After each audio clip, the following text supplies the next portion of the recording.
I'm Maria Kaika. I'm an architect, planner, and urban geographer. I was educated as an architect under what Tafuri would call the central illusion of architectural ideology. That is, I was educated to believe that when I graduate, I will go out there, I will build this amazing project, and I'm going to change the world. Of course, I graduated in full belief still, just to soon realize that not only that was not the case, but on the contrary, my choices of what I could or could not change were completely impeded. I realized, as I wrote in one of my articles, that architects are like trains. They only go on rails. So I started the process of trying to figure out what those rails are and who actually puts them down and how it works.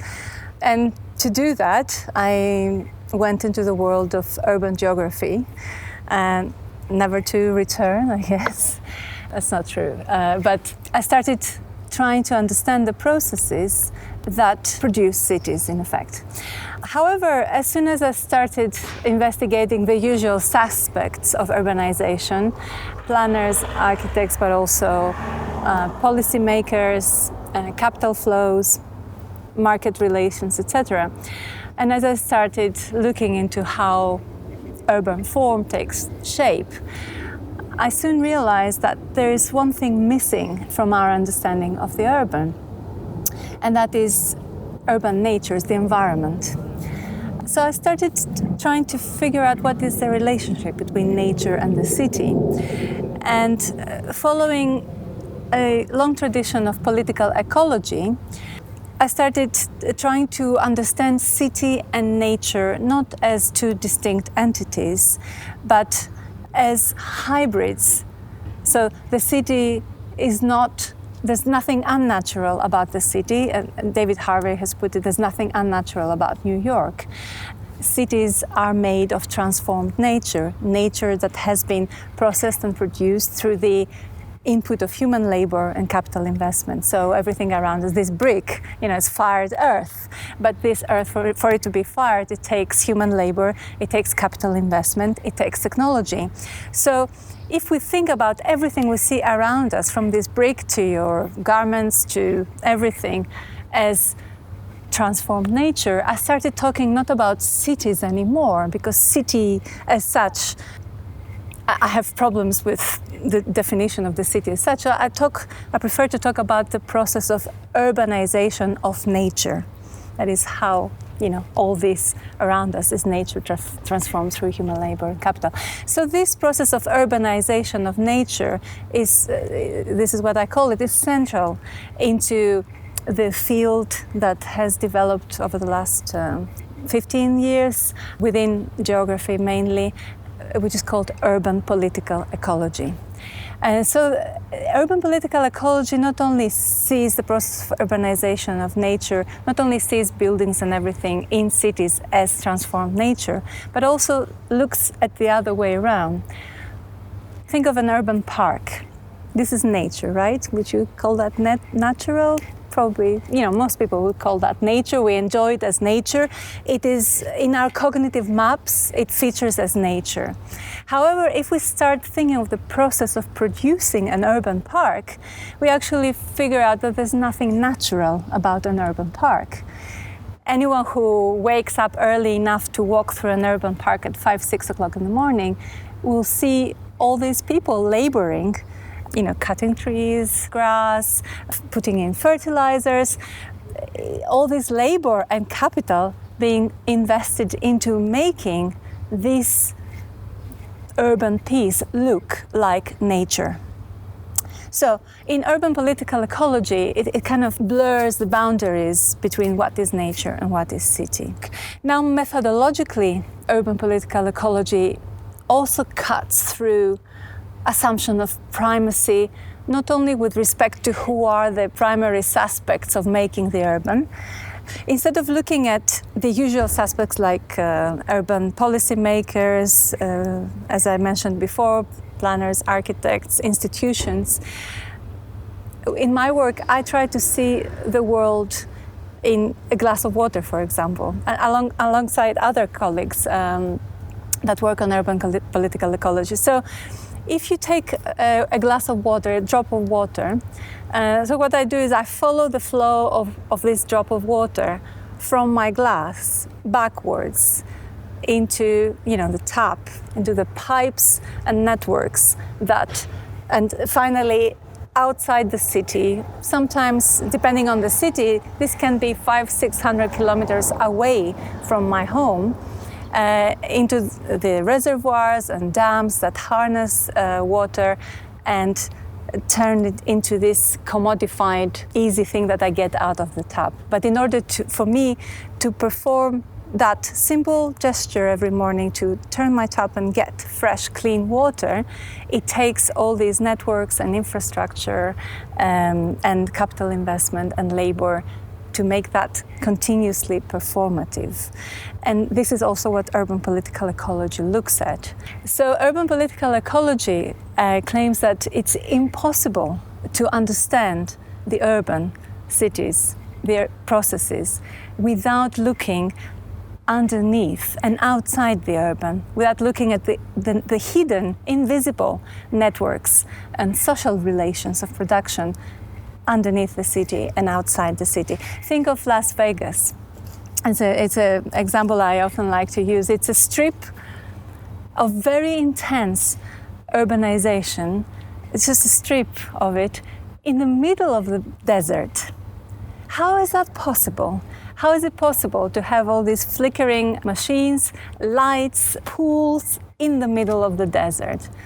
And I think urban political ecology tries to make the connections that give this answer. So it is possible only if you start looking underneath and outside this strip of land. It's possible to understand it if you go a few kilometers down, you see the Hoover Dam, this enormous transformation of the landscape and the natures outside Las Vegas. But without that transformation, Las Vegas would not have existed, could not have existed.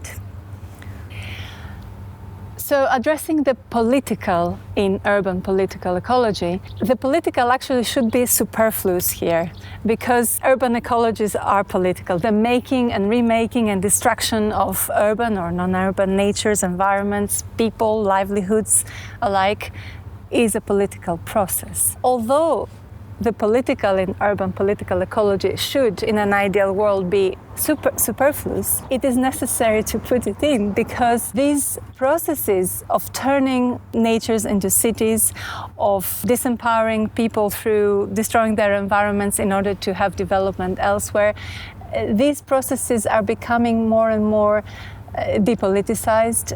There is an increasing, proliferating discourse that tries to depoliticize these processes. For example, if we take the new Sustainable Development Goals, and Habitat for the first time addresses the urban not as a problem, but as an opportunity as well.